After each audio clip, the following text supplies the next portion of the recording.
जो ध्यान हटाने की बात हो रही है ममता दीदी की तरफ से, वो हो रही है भ्रष्टाचार और कटमनी से, बेरोजगारी से, उद्योगों की कमी से, महिलाओं की सुरक्षा से, कानून व्यवस्था जो बुरा हाल है उससे, पॉलिटिकल किलिंग से, वहां की घुसपैठ से, और उसके अलावा वहां की अराजकता से, वहां की तुष्टीकरण की राजनीति से, और महत्वपूर्ण बात वहां पर किस प्रकार से येन केन प्रकारण पुनः सत्ता में आना है और बंगालियों को मैं ये कहूं भटकाने की कोशिश करनी है।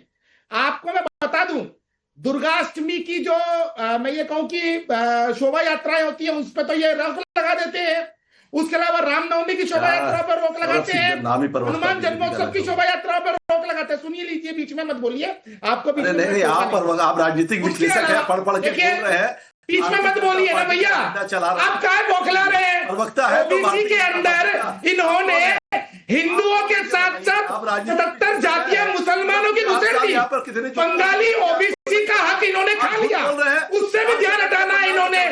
बंगाल में स्थिति इतनी अजारक है कि बांग्लादेश के बॉर्डर से बांग्लादेशी घुसे आते हैं बंगाल के अंदर, बंगालियों का रहने वाला बंगाली चलाएगा, ये उनको अपने दमाद की तरफ बिहार से बंगाल नहीं चलेगी। परेशानी ये है, पहले सुनिए, परेशानी आपकी है, परेशानी जो है ना कुमार समझे कोई मुद्दा ही नहीं है, मुद्दा असलियत में बंगाल का विकास है, 20 साल से मुद्दा डबल इंजन की सरकार है बिहार के अंदर में, कटमनी है, और नीतीश कुमार ने भ्रष्टाचार है, मुद्दा असलियत में रोहिंग्या और बांग्लादेश घुसपैठ है। आप नहीं दे सकते हैं, ध्यान बैठ जाते हैं चैनल में राजनीतिक। मुझे समझ में नहीं आता विद्यानाथ जी, आप लोग ऐसे लोगों को टीवी चैनल में, अब दो पार्टी, सूर्य प्रकाश मैथिल जी सुन तो लीजिए, विद्यानाथ जी सूर्य प्रकाश, एक सेकंड स्वयं पुरोहित, मैं आ रहा हूँ सर, आ रहा हूँ स्वयं जी, आ रहा हूँ, मैं आपके पास आ रहा हूँ। सूर्य प्रकाश मैथिल जी, मैं कह रहा हूं कि आप कह रहे हैं कि ध्यान भटकाने की कोशिश हो रही है, कि जो पश्चिम बंगाल में धधकते हुए मुद्दे हैं उनसे ध्यान भटककर लोग सेंटीमेंट पर चले जाएं और ममता बनर्जी को इसका फायदा हो। एग्जैक्टली मैं ये पूछ रहा हूं कि वो कौन लोग हैं जिनके सेंटीमेंट को हिट करना चाहती हैं दीदी, और उनका सेंटीमेंट बीजेपी से नहीं मिल रहा है।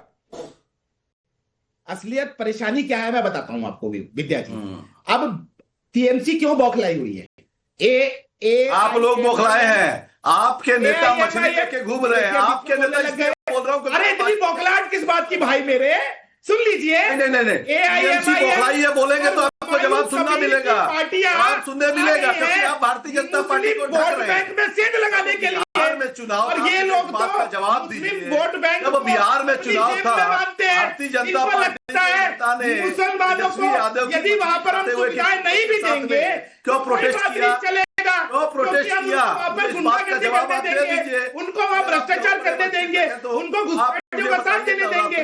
यहाँ बैठकर 6 महीने पहले जब बिहार में चैलेंज कर रहा हूँ, 5 काम बताइए आप जो आपने बंगाल के लिए किए हो। ठीक है, 5 काम बताइए। ठीक है, आपने चैलेंज किया, अब उनको सुन लीजिए। चैलेंज कर रहे रोहित जी वो चैलेंज कर रहे हैं कि 5 काम बता दीजिए पश्चिम बंगाल। नहीं, बहुत काम किए पश्चिम बंगाल में, इनको नहीं दिखाई देगा।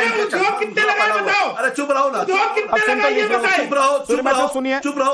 आप मुझे बताइए, $96 हो चुका है, उसके बारे में इनको एक डॉलर वाला छोड़ो, महंगाई के बारे में बात नहीं करेंगे। अब कितने उद्योग लगाए हैं 20 साल में, डबल इंजन खोले बिहार में, इस बात का जवाब दीजिए ना।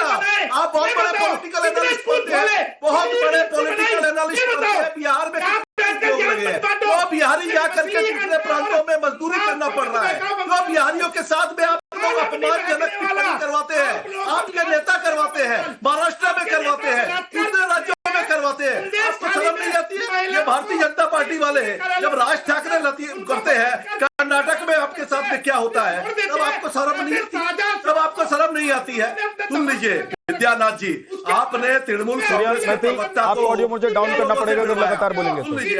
सूर्य मैथिल अगर लगातार बोलेंगे आपको ऑडियो मुझे डाउन करना पड़ेगा। के विरुद्ध में बोलने वाले सूर्यकांत मैथिल जो मिथिला से बैठ करके ज्ञान दे रहे हैं, आपको बता देता हूं, मिथिला निवासी है हमारे यहाँ अशोक झा, और वो यहाँ पर मिथिला परिषद चलाते हैं बंगाल में। हिंदी भाषियों के लिए ममता बनर्जी ने, जो वामपंथियों के समय नहीं था, हिंदी भाषियों के लिए ममता बनर्जी ने हिंदी प्रकोष्ठ बनाया। हिंदी भाषियों को आज छठ पूजा की छुट्टियां 2 दिन की बंगाल में दी जाती है, धूमधाम से हर त्योहार मनाया जाता है, गवर्जा का त्योहार मनाया जाता है, छठ पूजा मनाई जाती है, दुर्गा पूजा ऐतिहासिक। और रही बात काम की, तो जो 34 साल के वामपंथी शासन के खड्डे से ममता बनर्जी ने निकाल के फेंका है। माओवादियों का, नक्सलों का खात्मा किया है ममता बनर्जी ने पश्चिम बंगाल से। पूरे देश में सबसे पहला राज्य बना जहां माओवादी नक्सलाइट खत्म हुए। ममता बनर्जी की देन है 34 साल। अरे चुप रहिए ना, 5 काम चुप रहिए। अभी 94-95 में ममता बनर्जी की स्थिति में लक्ष्मी भंडार, युवा साथी, कन्याश्री,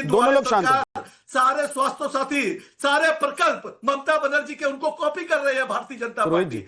नाम बदल के लाडली बहना, पांच उन्होंने उपलब्धियां बोली हैं। एक सेकंड ना, देना पड़ा। एक सेकंड ना पुरोहित जी, एक सेकंड रुक जाइए, एक सेकंड रुक जाइए पुरोहित जी, रुक तो जाइए प्लीज रुक जाइए। आपको उन्होंने 5 कहा है कि उपलब्धियां बता दीजिए, मैं तब तक दूसरे गेस्ट के पास जा रहा हूं। आप सोच के रखिए, आप उनको कोसिए, उनको गरियाइए। काउंटर करने नहीं कोई बात नहीं, आप काउंटर कीजिए। आप बताइए सर, मैं आपको वक्त दे रहा हूं, थोड़ा सा थम जाइए। मुझे बैटिंग करने के लिए सुनिए आपके टीवी चैनल में 5 लोग हैं। आप भारतीय जनता ये राजनीतिक विश्लेषक को बिठाना बंद करिए, तो बीजेपी का नैरेटिव सेट करता है। आप बीजेपी का प्रवक्ता कम है क्या? बीजेपी के प्रवक्ता नहीं, तो अगर मान लीजिए बीजेपी का नैरेटिव सेट करने के लिए बैठते हैं पुरोहित जी, तो उनके नैरेटिव को धराशायी कर दीजिए। आप तो इतने सशक्त, वरिष्ठ और इतने वक्त से टीवी पर बैठने वाले प्रवक्ता हैं, आपके सामने कोई राजनीतिक विश्लेषक बैठकर ममता बनर्जी या किसी पार्टी या विपक्ष के खिलाफ नैरेटिव सेट कर देगा क्या? एक सेकंड थोड़ा सा रुक जाइएगा सर, थोड़ा सा रुक जाइएगा पुरोहित जी, थोड़ा सा रुकना पड़ेगा अब सर। बनर्जी के काम घर घर तक बंगाल की जनता को मैं कह रहा हूं फिर आपको, मैं अभी आपको थोड़ा सा टाइम देता हूं। ऑडियो सूर्य मैथिल का भी डाउन कर दीजिए। और पुरोहित जी रुक जाइए, प्लीज रुक जाइए। विवेक श्रीवास्तव जी, ममता बनर्जी ने मछली, मटन और अंडा का मुद्दा उठा दिया। आपको लग रहा है कि पश्चिम बंगाल में सरकार किसी की भी आ जाए, चाहे लेफ्ट की सरकार रही हो, टीएमसी की सरकार इस वक्त है, आगे आने वाले वक्त में अगर मान लीजिए सरकार बदल भी जाए, वहां का रहन सहन, खान पान, अगर कोई पार्टी बदलने की कोशिश करती है तो वो पार्टी को बदल देंगे, ये तो सबको पता है। फिर अगर ममता बनर्जी इस मुद्दे को उठा रही हैं तो ऐसी क्या खिज है, ऐसी क्या बेचैनी है कि ममता बनर्जी को मछली, मटन और अंडे पर आना पड़ रहा है? देखिए, ये एक कल्चर रेनेसां की कोशिश जो आरएसएस करने की कोशिश कर रहा है 1925 से, जिसके अंदर ये हिंदुइज्म को अभी क्लियरली डिफाइन भी नहीं कर पाए हैं कि क्या हिंदुइज्म एक वेजिटेरियन रिलीजन है या नॉन वेजिटेरियन रिलीजन है। मथुरा वृंदावन के आसपास के वैष्णव कल्चर को पूरे देश में थोपने की एक कोशिश है। आपके नेटवर्क में दिक्कत है विवेक श्रीवास्तव, रुक जाइए, आपके नेटवर्क में दिक्कत है, आपके नेटवर्क में दिक्कत है, आपके पास लौट कर आऊंगा। सौरभ सिकदर जी, आप बहुत देर से उंगली उठाकर बैठे हैं, बोलिए। देखिए, ये जो मुद्दा है, हम लोग थोड़ा मुद्दा से भटक रहा है।